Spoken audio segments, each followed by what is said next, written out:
সেই শর্তের মধ্যে অন্যতম হচ্ছে যে তার অবস্থান তিনি প্রকাশ করতে পারবেন না, দ্বিতীয়ত যে তিনি কোনোভাবেই রাজনৈতিক কার্যক্রম করতে পারবেন না। এমন শর্তে যদি শেখ হাসিনা রাজি থাকেন, সেটা হচ্ছে শেখ হাসিনাকে বাংলাদেশে ফেরত পাঠানো। শেখ হাসিনার যদি বিচারের মুখোমুখি হতে হয়, তাহলে জিএম কাদের সাহেবকেও তো, জাতীয় পার্টিকে তো বিচারের মুখোমুখি করা উচিত। একজন ডিকটেটর গভর্নমেন্টকে, একজন স্বৈরাচারকে আপনি সমর্থন করছেন। এখন এসব বলে তো লাভ হবে না জিএম কাদের সাহেব। এখন আপনি ইউনূস সাহেবকে যতই বলেন যে তিনি আমাদের অহংকার, এগুলা আষাঢ়ের গল্প বাদ দেন। জাতীয় পার্টি যারা করেন, আওয়ামী লীগ যেভাবে পালাইয়া গেছে, আপনারাও পালাইয়া যান দেশ থেকে। বৈষম্য বিরোধী ছাত্র আন্দোলনকে কেন্দ্র করে আজকে সারা দেশে যেসব ঘটনা ঘটেছে, আপনারা দেখলে তা অবাক হয়ে যাবেন।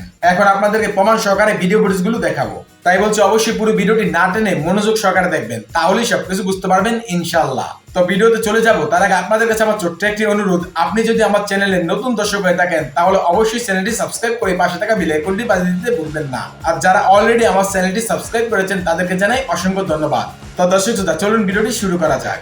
এখন আপনাদেরকে পর্যায়ক্রমে দুটি ভিডিও ফুটেজ দেখাবো। চলুন প্রথমে আমরা একটি ভিডিও ফুটেজ দেখে আসি। আজকে একটা প্রতিবেদন, বিবিসির প্রতিবেদন, হাসিনাকে নিয়ে দ্বিধায় দিল্লি, এমন একটি প্রশ্নবোধক চিহ্ন বা বিস্ময়সূচক একটি চিহ্ন দিয়ে খবর প্রকাশ করেছে। এখানে বলা হচ্ছে যে প্রায় 1 মাস হতে যাচ্ছে শেখ হাসিনা দিল্লিতে অবস্থান করছেন। তিনি জীবন রক্ষার জন্য পালিয়ে সেখানে গেছেন। এখন অবস্থাটা কি? অবস্থাটা হলো এই যে দিল্লি এখন পর্যন্ত ঠিক করতে পারেনি যে হাসিনাকে নিয়ে তারা কি করবে।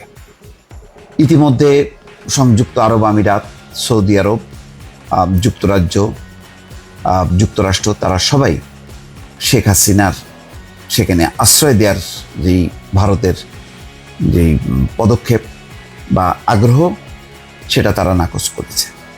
শেখ হাসিনা নিজেই আগ্রহী ছিলেন যে পশ্চিমা কোনো দেশে যাওয়ার ক্ষেত্রে, কিন্তু যুক্তরাষ্ট্র না করে দেওয়ার পরে সংকটে পড়ে ভারত নিজে উদ্যোগে মধ্যপ্রাচ্যের কোনো দেশে যোগাযোগ করেছে। বলা হচ্ছে সৌদি আরব, সংযুক্ত আরব আমিরাত, কুয়েত, কাতার, সবগুলো দেশ থেকেই তারা না করেছে, বলেছে যে না, শেখ হাসিনার দায়িত্ব নিতে পারবে না। এর একটি কারণ হচ্ছে যে ডক্টর ইউনূসের প্রতি পশ্চিমা দেশের ব্যাপক আগ্রহ আছে, সমর্থন আছে। আর এই মধ্যপ্রাচ্যের দেশগুলো পশ্চিমা দেশগুলোর কে যথেষ্ট পরিমাণ সমীহ করে বা তাদের সঙ্গে একটি বন্ধুত্বপূর্ণ সম্পর্ক তারা বজায় রাখতে চায়। এই অবস্থায় শেখ হাসিনাকে নিয়ে তারা নতুন সংকট তৈরি করতে চায় না। এখানে যদি যুক্তরাষ্ট্র বা যুক্তরাজ্য অনুরোধ করত, তাহলে হয়তো ওই মধ্যপ্রাচ্যের দেশগুলো বিবেচনা করতে পারত। এখন কি হবে? 2-3টা জিনিস এখানে আলোচনা আছে। যদি ভারতে শেখ হাসিনা থাকে, তাহলে তার যেটা সমস্যা হবে যে ভারত শুধু প্রতিবেশী বন্ধুরাষ্ট্র না বাংলাদেশ, ভারতের একই সঙ্গে কৌশলগত বন্ধুরাষ্ট্র বাংলাদেশ। ভারতের উত্তর পূর্বাঞ্চলের রাজ্যগুলোতে যে বিদ্রোহ, সেই বিদ্রোহ দমন করেছিল ভারত বাংলাদেশের সহায়তা নিয়ে। এখন যদি শেখ হাসিনাকে তারা রাখতে চায় এবং সেটাকে নিয়ে যদি কূটনৈতিক টানাপোড়েন শুরু হয়, তাহলে কিন্তু যেই সহযোগিতা বাংলাদেশ এতদিন দিয়ে এসছে, সেটি তারা কখনো দেবে না। তাহলে মানে উত্তর পূর্বাঞ্চলের রাজ্যগুলোতে বিদ্রোহ বাড়বে এবং সেই বিদ্রোহীরা বাংলাদেশে আশ্রয় পাবে, প্রশ্রয় পাবে এবং চীন এই সুযোগটা নিতে চাইবে। ফলে এখানে ভারত একটা নিরাপত্তা ঝুঁকির মধ্যে পড়ে গেল। সেই কারণে তারা বাংলাদেশকে কিন্তু হাতছাড়া করতে চাইবে না। ভারত গত 15 বছরে শেখ হাসিনাকে আঁকড়ে থাকার মূল কারণ ছিল উত্তর পূর্বাঞ্চলের রাজ্যগুলো ব্যাপারে তার যে কর্তৃত্ব, সেই কর্তৃত্বটা শেখ হাসিনার সরকারের মাধ্যমে বজায় রাখা। সেটা করতে যে বাংলাদেশের যে জনগণের আকাঙ্ক্ষা, গণতান্ত্রিক আকাঙ্ক্ষা, সেই আকাঙ্ক্ষাকে তারা গুরুত্ব দেয়নি।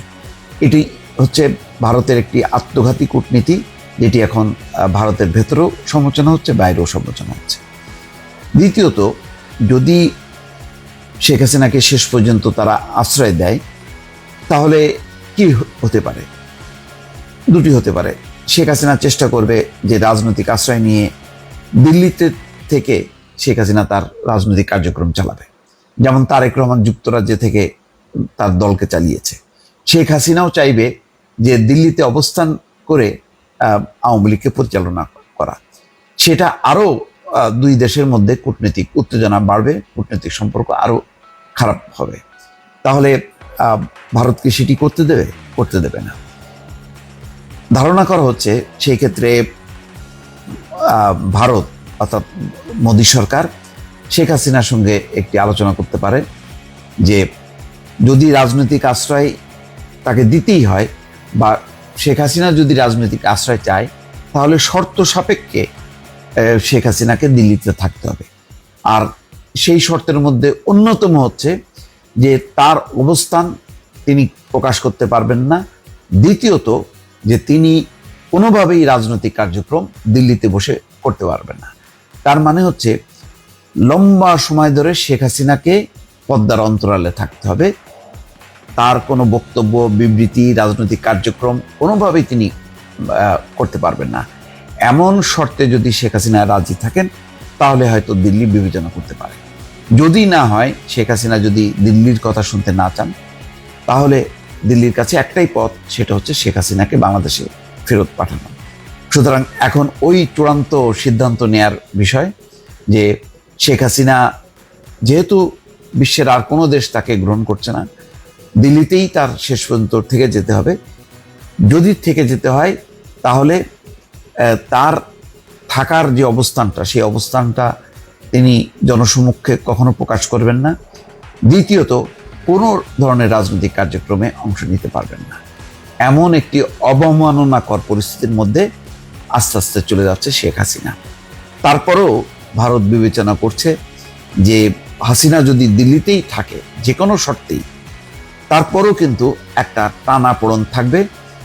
পররাষ্ট্র উপদেষ্টা ইতিমধ্যে বলেছেন যে আদালত যদি চায় যে শেখ হাসিনাকে বাংলাদেশে ফিরতে হবে এবং আদালতের মুখোমুখি হইতে হবে, তখন পররাষ্ট্র মন্ত্রণালয় চেষ্টা করবে এবং তখন তারা ভারতকে বলবে যে বাংলাদেশের কাছে সমর্পণ করতে শেখ হাসিনাকে। এমন একটা পরিস্থিতি। তো রাজনৈতিক পর্যায়ে বা কূটনৈতিক পর্যায়ে হয়তো ভারত শেষ চেষ্টা করবে বাংলাদেশ কর্তৃপক্ষের সঙ্গে আলোচনা করতে যে শেখ হাসিনা একেবারে অন্তরীণ থাকবেন, এক ধরনের স্বেচ্ছা কারাবরণেই থাকবেন, যে তিনি কোনো রকম রাজনৈতিক কার্যক্রম করবেন না, তিনি কোনোভাবেই তার নিজের অবস্থান কোথায় সে অবস্থান প্রকাশ করবেন না। বাংলাদেশের বা বিদেশের আওয়ামী লীগের রাজনৈতিক পর্যায়ে কেউই তার সঙ্গে কোনো যোগাযোগ করবে না। এমন বেশ কিছু জটিল কন্ডিশনে হয়তো শেষ পর্যন্ত বাংলাদেশ সরকার রাজিও হতে পারে। তার ভিত্তিতে শেখ হাসিনা একেবারেই অন্তরীণ জীবন, এক ধরনের স্বেচ্ছা কারাবরণ অবস্থার মধ্যে তাকে দিল্লিতে থাকতে হতে পারে। দর্শক ভালো থাকবেন। আশা করছি আপনারা পুরো ভিডিও ফুটেজটি মনোযোগ সহকারে দেখেছেন এবং সেখানে কি বলা হয়েছে তাও বুঝতে পেরেছেন। এই বিষয়ে নিয়ে যদি আপনাদের কোনো মতামত থাকে তাহলে অবশ্যই তা কমেন্ট করে জানাতে পারেন। এখন চলুন আমরা আরো একটি ভিডিও ফুটেজ দেখে আসি। আসসালামু আলাইকুম সুপ্রিয় দর্শক, সবাইকে স্বাগত জানাচ্ছি। আমি জামাত সৈয়দ চৌধুরী। আশা করি আপনারা যে যেখানে আছেন ভালো থাকা চাই। প্রিয় দর্শক, গত 3-4 দিন আপনাদের সাথে কথা বলতে পারিনি এবং বেশ কিছু ঘটনা ঘটেছে এবং জাতীয় পার্টির জিএম কাদের সাহেব বেশ সরব হয়েছেন। তিনি ইদানিং প্রধান উপদেষ্টার সাথে তিনি কথা বলেছেন, দেখা করেছেন এবং সম্প্রতি তিনি বলেছেন যে শেখ হাসিনার দেশে এসে বিচারের মুখোমুখি হওয়া উচিত। তো এখন শেখ হাসিনার যদি বিচারের মুখোমুখি হতে হয় তাহলে জিএম কাদের সাহেবকেও তো জাতীয় পার্টিকে তো বিচারের মুখোমুখি করা উচিত। কারণ এই জাতীয় পার্টি আওয়ামী লীগের সাথে তো জাতীয় পার্টি ছিল, জিএম কাদের সাহেবের ভাই ছিলেন না।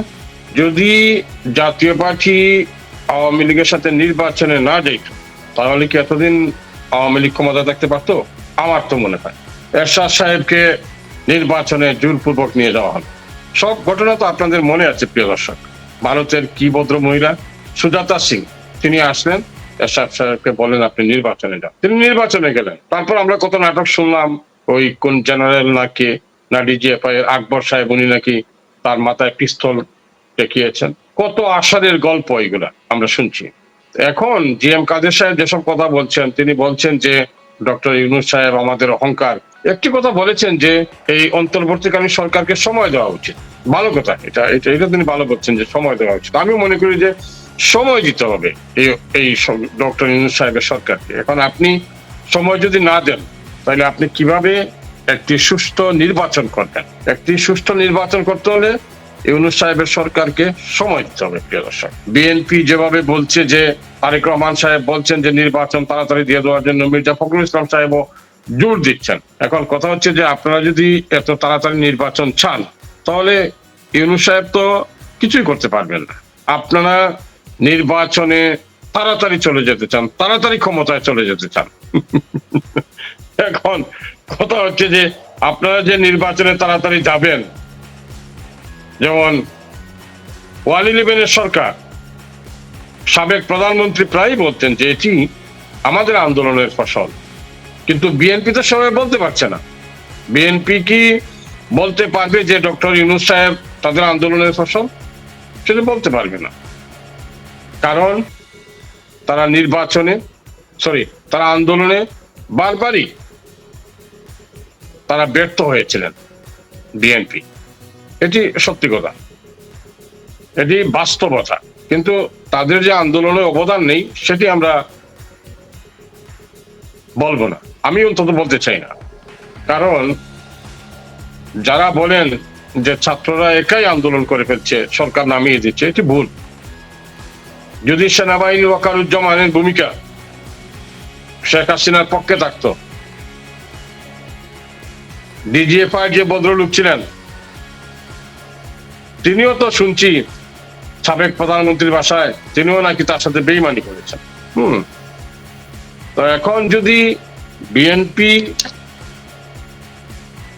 জামাতে ইসলাম সবাই, ছাত্র, সাংবাদিক, সাহিত্যিক, বুদ্ধি সবাই আন্দোলন করেছেন এই সরকারকে নামিয়ে দেওয়ার জন্য, কিন্তু সেনাবাহিনী যদি বেঁকে বসতো তাহলে আপনি এই সরকার সরাতে পারতেন না। ওয়াকারুজ্জামান সাহেব যদি বলতেন যে ওই যে আগেকার জেনারেল আজিজ স্যারের মতো, মনে আছে আজিজ স্যারের ভূমিকা, তারপর যে আরেক ভদ্রলোক ওয়াকারুজ্জামান সাহেবের আগে যিনি সেনাবাহিনীর প্রধান ছিলেন,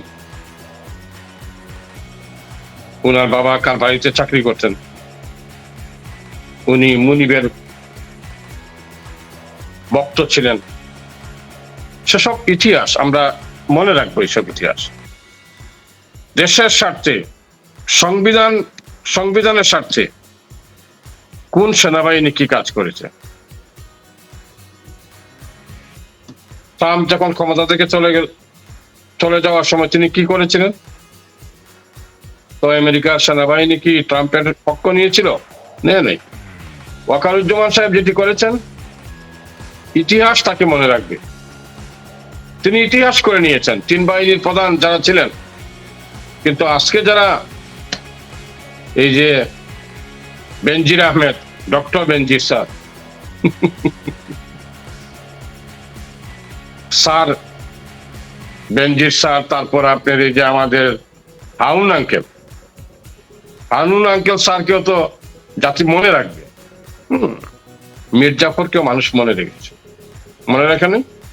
মীর জাফরকে মনে রেখেছে। এখন জাতীয় পার্টি যেটি বলছে, প্রিয় দর্শক, জিএম কাদের সাহেব ভালো মানুষ, আমি তাকে সম্মান করি, কিন্তু জিএম কাদের সাহেব যদি নির্বাচনে না যাইতেন,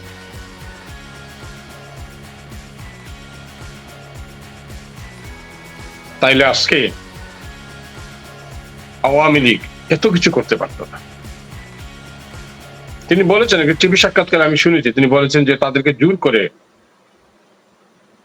নির্বাচনে যেতে বাধ্য করা হয়েছে।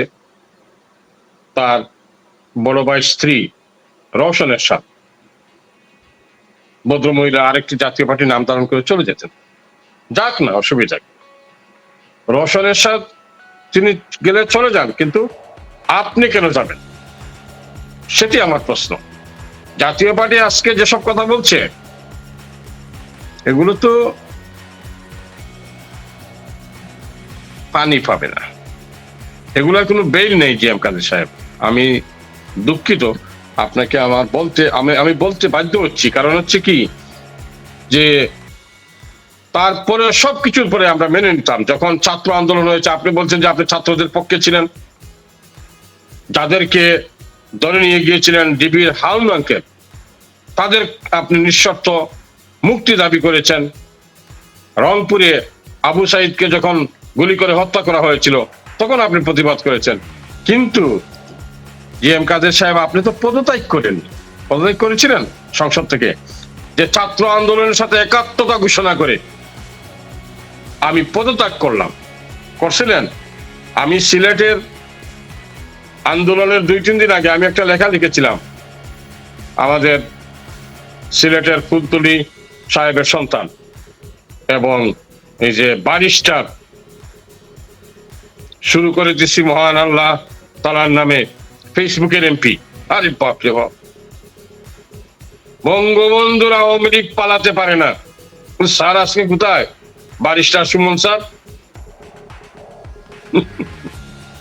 উনি বক্তব্য রাখছিল মুজিব কোট পরে দুর্নীতি করতে পারে না।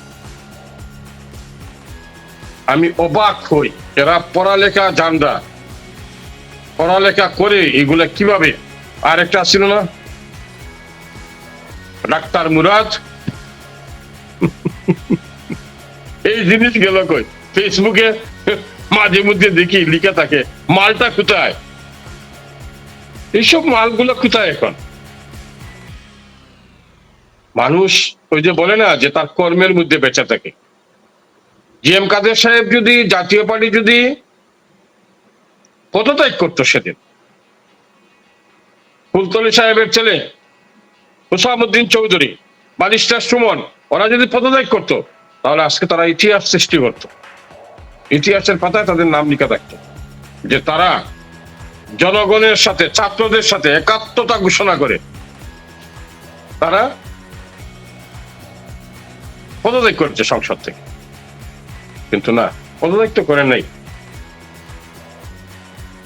জিএম কাদের সাহেব পদত্যাগ করেন নাই। তিনি চিন্তা করেছিলেন যে যদি শেখ হাসিনা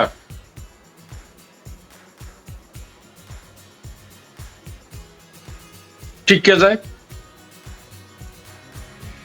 যদি শেখ হাসিনা ওই যে কোন বিসি যে মাইরা ভর্তা বানাইয়া দেন, মাইরা শেষ করে দেন, আজকে আসতে দেখছি আমি পত্রিকায় এবং গুগল সার্চ করলে পাওয়া যায়। শেখ হাসিনা যদি মাইরিয়া ভর্তা বানাইয়া দিতেন তাহলে কি হইতো? তাইলে তো সরকার টিকে যেত নাকি? তো সরকার টিকে গেলে তো জিএম কাদের সাহেবও টিকে যেতেন। এইসব কথা বলে জিএম কাদের সাহেব কোনো লাভ নেই। যা করছেন সবই তো ইতিহাস। আর এগুলা যুগ যুগ ধরে ইউটিউবে বেঁচে থাকবে, আপনিও বেঁচে থাকবেন, এই দেশের মানুষও বেঁচে থাকবে। যতদিন হায়াত দিচ্ছে আল্লাহ, বাঁচবেন তো আপনারা। আওয়ামী লীগ যে দুষ্ট, আওয়ামী লীগের যদি আপনি আজকে দাবি করেন শেখ হাসিনার বিচার, তাহলে আমি কি দাবি করতে পারি না যে আপনাদের জাতীয় পার্টিরও বিচার হওয়া উচিত? আপনার বিচার হওয়া উচিত, আপনার ভাইয়ের স্ত্রীর বিচার হওয়া উচিত। এরশাদ সাহেব তো মারা গেছেন, উনি মারা যান নাই, মরে গিয়ে বেঁচে গেছেন। তারপর তো তার মৃত্যু নিয়ে শুনছি অনেক প্রশ্ন রয়েছে। জিয়াউদ্দিন বাবলু সাহেবের মৃত্যু নিয়েও নাকি শুনছি প্রশ্ন আছে। ক্ষমতায় থাকার জন্য রে বাবা মানুষ মেরে ফেলতে হবে কেন? এটা কি ক্ষমতা?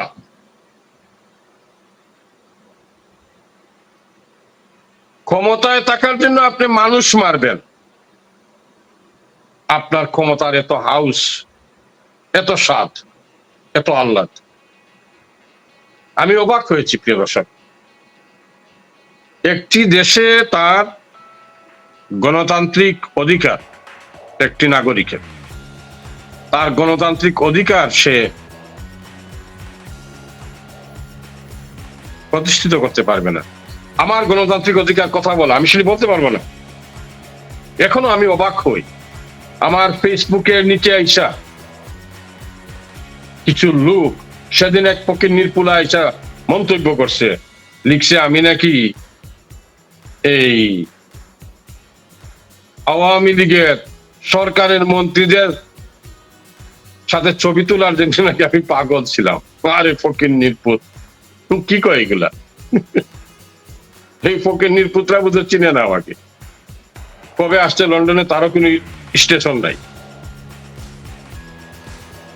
এইগুলা যে কথা বলে এখন, ওদের লজ্জা শরম নাই?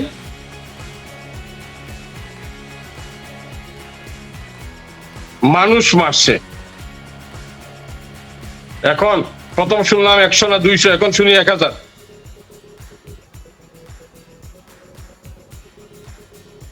এটা কি ঠিক? 760 জন দেখলাম আজকে পত্রিকায়। 760টি প্রাণ আপনার ক্ষমতায় থাকার জন্য আপনি মেরে ফেললেন।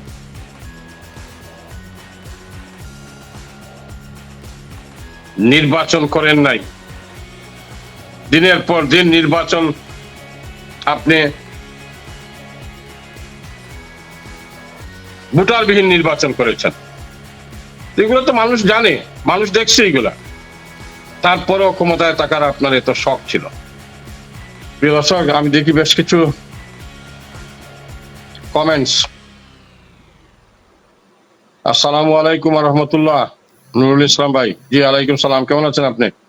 বাংলাদেশে আপনার মতো অরিজিনাল একজন লোক মন দিয়ে চুর পারপারদেরকে বলে, কেউ বলে না।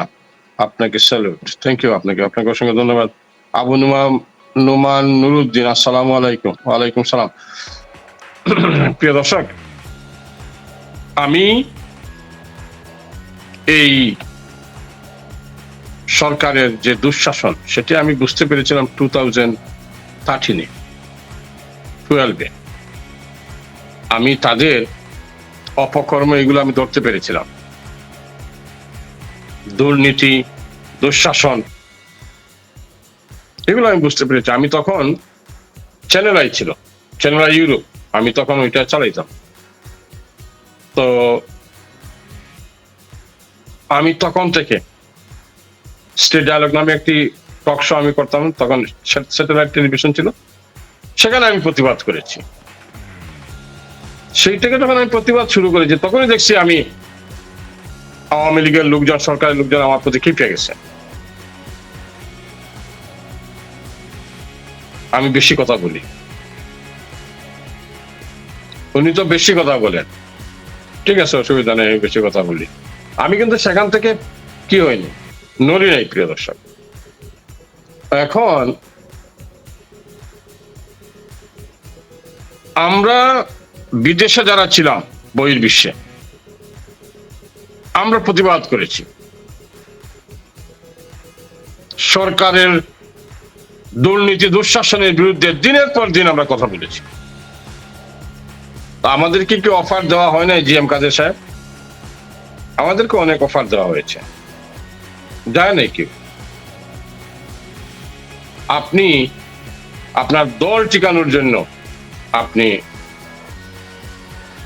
নির্বাচনে গেছেন, আপনার এমপিত্ব টিকিয়ে রাখার জন্য, বিরোধী দলকে টিকিয়ে রাখার জন্য। এবং শুনেছি আপনি আপনার দলের লোকজনদেরকে বেশি যত না ভয় পান, তাতে ভয় পান আপনার স্ত্রীকে।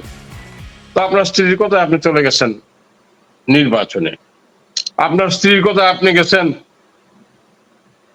একজন ডিকটেটর গভর্নমেন্টকে, একজন স্বৈরাচারকে আপনি সমর্থন করছেন। এখন এসব বলে তো লাভ হবে না জিএম কাদের সাহেব। এখন আপনি ইউনূস সাহেবকে যতই বলেন যে তিনি আমাদের অহংকার, এই সেই, এগুলা দুপে টিকবে না। এগুলা আষাঢ়ের গল্প বাদ দেন। জাতীয় পার্টি যারা করেন, আওয়ামী লীগ যেভাবে পালাইয়া গেছে, আপনারাও পালাইয়া যান দেশ থেকে। কারণ আপনারা তো আওয়ামী লীগের সহযোগী ভাই, আপনারা সরকারের সহযোগী।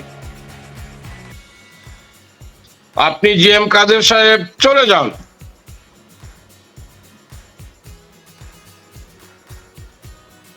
আপনারা দেশটাকে লুটপাট করেছেন। আপনি লুটেরাদের সহযোগী জিএম কাদের সাহেব। অতএব আপনারা যে এখন রাজনীতি করতে চান, এখনো আপনাদেরকে দাওয়াত দেওয়া হয় কি করে? ইউনূস সাহেবের সাথে কথা বলার জন্য। আমি হইলে তো ভাই আমি চাইতাম, বেহায়া বেহায়ামির সীমা মানে অতিক্রম করতাম না আমি, যেহেতু আমি বেহায়া, বিশ্ব বেহায়ার সহযোগী আমি কেন যাব? আমার তো কোনো রাইট নেই, জাতীয় পার্টির কোনো রাইট নেই, কোনো অধিকার নেই সেখানে যাওয়ার। আপনি যাবেন, ভারতে আছেন সাবেক প্রধানমন্ত্রী জিএম কাদের সাহেব, আপনি বলছিলেন না একবার, ভারত থেকে এসে বলছিলেন যে ভারতের সাথে কি কথা হয়েছে আমি বলবো না, তাতে ভারতের ক্ষতি হবে। আপনি রাজনীতি করেন বাংলাদেশের, আর ভারতের স্বার্থ দেখেন আপনি বৈশা। আরেক ভদ্রলোক ছিলেন আমাদের সিলেটের, আলগা মোমেন স্যার। হ্যাঁ, মোমেন স্যার বলছিলেন ভারতের উন্নয়ন আমাদের উন্নয়ন, আমাদের উন্নয়ন ভারতের উন্নয়ন। আমি ভারতকে বলে এসেছি শেখ হাসিনাকে ক্ষমতায় রাখতে হবে, ভারত তাদেরকে ক্ষমতায় রাখে, আমেরিকা ব্রিটেন তাদেরকে ক্ষমতায় রাখে। হ্যাঁ, আরেকটা কথা বলছিলেন সেটা লাইভে বললাম। আলগা উমেন স্যার আরেকটা কথা বলছিলেন, ভেরি ইন্টারেস্টিং প্রিয় দর্শক, সেটা আমি আর বলতে চাই না, কারণ এখন ফুলাপান ছেলে মেয়েরা এগুলা স্লোগান হতে এগুলো দেখছি, এগুলা স্লোগান দেওয়া উচিত না। আমরা মনে করি বাংলাদেশ ঘুরে দাঁড়াক, বাংলাদেশ ঘুরে দাঁড়াবে, এবং জিএম কাদের সাহেবরা সময় আসবে একদিন ইতিহাসের আস্থা করে নিক্ষিপ্ত হবেন, কারণ উনারা বাংলাদেশের তরুণ প্রজন্মকে বুঝতে ব্যর্থ হয়েছেন, উনারা বুঝেন নাই। প্রিয় দর্শক, আমি পারভেজ আহমদ। পারভেজ ভাই আসসালামু আলাইকুম। ভাই ওয়ালাইকুম সালাম। আওয়ামী লীগের পতন হলে আমরা অনেক আশাবাদী ছিলাম, কিন্তু এখন বিএনপি কি করছে তা নিয়ে আমরা উদ্বিগ্ন। তারা আওয়ামী লীগের মতো করছে কিন্তু ক্ষমতায় নেই। আপনি এই সম্পর্কে আমাদের বলতে পারেন এবং ফলাফল কি হবে তাদের মনে করিয়ে দিতে পারেন। পারভেজ ভাই, বিএনপি দ্রুত নির্বাচন চাচ্ছে। এখন তারেক রহমান সাহেব দেশেও চলে যাবেন, আমি শুনছি এগুলা। তারেক রহমান সাহেব যে দেশে যাবেন তার বিরুদ্ধে তো মামলা আছে অনেকগুলো। এখন যেসব মামলা সাদা হয়ে গেছে এইগুলা এখন তো মনে করেন বাংলাদেশের প্রচলিত আইন অনুযায়ী তারেক রহমান সাহেব কালকে বাংলাদেশে তিনি চাইলে যেতে পারবেন, কারণ তার সব মামলা এগুলো তো প্রত্যাহার করতে হবে। মামলা যদি রাজনৈতিক মামলা হয়, যেগুলা বিচার হয় নাই, আমি যতটুকু বুঝি আর কি, যেগুলা বিচার হয় নাই সেগুলো তো শেষ হয়ে গেছে, কিন্তু যেগুলা রায় দিয়ে দিচ্ছে, 21শে আগস্টের গ্রেনেড হামলা, তারপর আরো দুই একটি মামলা রয়েছে, এগুলার কি করবেন? এগুলা তো মহামান্য রাষ্ট্রপতি যিনি আছেন, ওই যে ক্ষমা করে দেয় না মাঝে মধ্যে, এই মহামান্য রাষ্ট্রপতি কর্তৃক সেগুলো মাফ করে দিতে হবে, তারপর তিনি বাংলাদেশে যেতে পারবেন। এখন ইউনূস সাহেব তো পারবেন না তাকে ক্ষমা করে দিতে, রাষ্ট্রপতি লাগে। আমি জানি না বিএনপি, তবে বিএনপি তারেক রহমান সাহেব লন্ডনে দীর্ঘদিন বসবাস করছেন। আমার মনে হয়, আমি যেটি বুঝি পারভেজ ভাই, সেটি হচ্ছে যে সবার উচিত বাংলাদেশের যতগুলো রাজনৈতিক দল আছে যারা আছেন, ইউনূস সাহেবকে সময় দেওয়া, 2 বছর 3 বছর 5 বছর সময় দিন। ইউনূস সাহেব কিন্তু থাকবেন না, আপনি ধরে রাখতে পারবেন না। ইউনূস সাহেবের এই কি নাই যে আমি দিনের পর দিন ক্ষমতা কুক্ষিগত রাখবো, ক্ষমতা আঁকড়ে ধরে থাকবো, এইসব মেন্টালিটির লোক না তিনি। আর তিনি তো আওয়ামী লীগও না বিএনপিও না যে ক্ষমতায় দিনের পর দিন থাকতে হবে, এবং উনার যথেষ্ট বয়স হয়েছে প্রিয় দর্শক। এবং আমিও ব্যক্তিগতভাবে যেহেতু সাংবাদিকতা করি, আমরাও চাই না যে একটা অন্তর্বর্তীকালীন সরকার বছরের পর বছর মানে ক্ষমতায় থাক। একটি সার্টেন টাইম আপনাদেরকে সময় দিতে হবে, সময় দিন। আমরা যেসব কথাবার্তা শুনছি এখন কানে আসতেছে এবং ঘটনা ঘটছে, আওয়ামী লীগের লোকজনদেরকে বিএনপির লোকরা নাকি টাকা খেয়ে বের করে দিচ্ছে, এগুলা কতটুকু সত্য? তারেক রহমান সাহেব, আপনি যেহেতু লন্ডনে আছেন, লন্ডনে বসে আপনি অবজার্ভ করেন এগুলো, আপনার বিএনপির বিরুদ্ধে অভিযোগ চলে আসছে। এগুলা আমরা চাই না এরা বের হয়ে আসুক। যারা অপরাধ করেছে, কোনো অপরাধী আওয়ামী লীগের, সে যাতে বেরিয়ে না আসতে পারে। সেখানে বিএনপির বাইরে আপনারা সহযোগিতা করিলেন না। আপনারা এখন যদি আপনি যারা আওয়ামী লীগে তো মনে করেন সব তো আর দরবেশ বাবা না, সব তো আর আনিসুলক না, সব তো ওই যে জাইলা পলক না, সবাই আপনার এই যে মুস্তফা জব্বার না, সবাই আপনার এই বিপু কি মন্ত্রী ছিল, বিদ্যুৎ প্রতিমন্ত্রী, যারা দুর্নীতি করেছে এদের তো বিচার হতে হবে। এদেরকে যদি আপনি বের করে দেন সীমান্ত দিয়ে, তাইলে তো দরকার নাই আমাদের, মানে আমরা যে এগুলা বললাম। আবু নুমানুরউদ্দিন বলেছেন, ভাই আমি চাই খুনি হাসিনা এবং জিএম কাদেরের বিচার। আমি আপনার সাথে একমত, বিচার হওয়া উচিত। জিএম কাদের ভারতের রয়ের এজেন্ট হয়ে কাজ করতেছে, এটা নিয়ে কিছু বলবেন?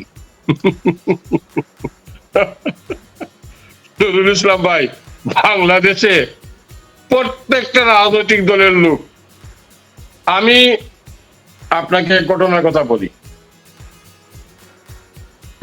আমি একদিন চ্যানেল আই লন্ডন অফিসে বসে আছি, তো আমাদের সাথে কাজ করতেন একটা ছেলে। সে এসে বললো যে একজন বেটা মানুষ আপনার সাথে দেখা করে। তো উনি মানে বেটা মানুষ আসলে বেটা মানুষ, আর বেডি মানুষ আসলে বেডি মানুষ, সেইভাবে বলতো। তো আমি বললাম যে তুমি বলবা ভদ্র মহিলা ভদ্রলোক এইভাবে। তো আমি বসা, তো এক ভদ্রলোক আসলেন, তিনি আমাকে বললেন যে ভাই আমি আপনার সাথে কিছু কথা বলতে চাই। আমি বললাম কি কথা বলতে চান? তো উনি বললেন যে আপনি কি আমাদের সাথে কাজ করবেন? আমি বললাম কি কাজ? উনি আকারে ইঙ্গিতে বুঝাইলেন আমাকে। আমি বুঝতে পারলাম যে উনি একটি দেশের হয়ে কাজ করেন।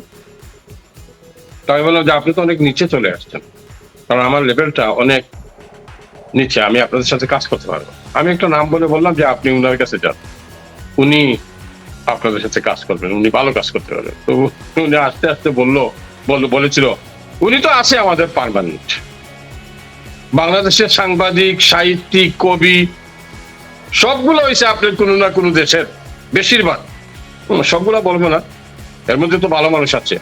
এগুলা কোনো না কোনো দেশের স্বার্থ তারা দেখে, তাকে বাংলাদেশে, কিন্তু দেখে তারা স্বার্থ অন্য দেশের।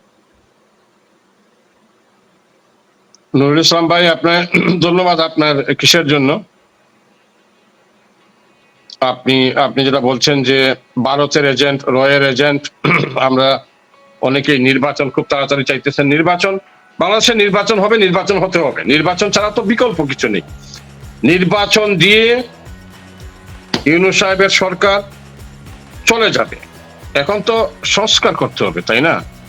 আপনাকে নির্বাচন কমিশন সংস্কার করতে হবে। প্রশাসনের প্রত্যেকটি জায়গায় আওয়ামী লীগ, ছাত্রলীগ বসে আছে, তাদেরকে তো সরাতে হবে সময় নিয়ে। ইউনূস সাহেব নিজেই বলেছেন যে প্রয়োজনের অতিরিক্ত থাকবো না, এবং থাকা উচিত না। আমরা ইউনূস সাহেবকে সময় দিই, এবং যাদের বিচার করার তাদের বিচার হওয়া উচিত, দ্রুত বিচার হওয়া উচিত। এদেরকে মানে ট্রাইব্যুনালে নিয়ে এসে স্পেশাল ট্রাইব্যুনাল করে এদের বিচার করা উচিত। কারণ যারা দেশের সম্পদ লুটপাট করেছে তাদের বিচার হবে না, তাদের অবশ্যই বিচার হওয়া উচিত। এবং রাজনীতির নামে এই যে বিচার হওয়া উচিত জেনারেল আজিজ সাহেবের, বিচার হওয়া উচিত বেনজির সাহেবের, যারা পুলিশ প্রশাসনকে প্রশ্নবিদ্ধ করেছে। পিলখানা হত্যাকাণ্ডের বিচার হওয়া উচিত, শাপলা চত্বরের বিচার হওয়া উচিত। যেসব আলেম উলামাদেরকে ধরে নিয়ে গিয়ে দিনের পর দিন কারাগারে নিক্ষেপ করা হয়েছিল। ওই এক ভদ্রলোক শিশু মোল্লা, ওই দিন উনার ওয়াজ একটি শুনছিলাম, প্রিয় দর্শক।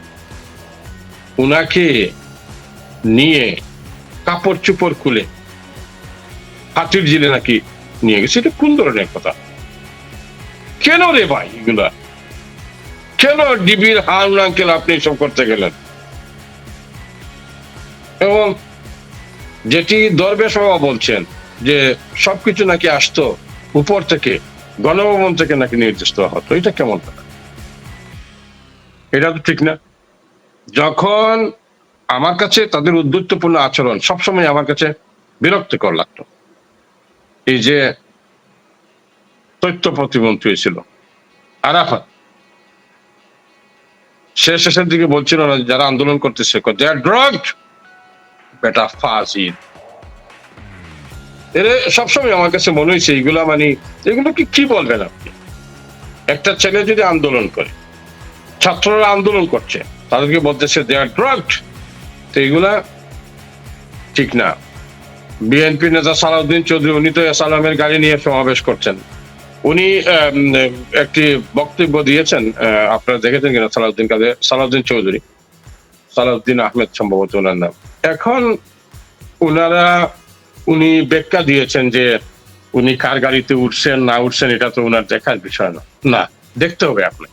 এখন আমরা যারা বিদেশে বসবাস করি, আমরা বাংলাদেশ যদি ঘুরে দাঁড়ায় এবং বাংলাদেশের ভালো খবর পেলে আমরা কিন্তু আনন্দিত হই। আপনারা আমার জন্য দোয়া করবেন, আমি আপনাদের জন্য দোয়া করবো।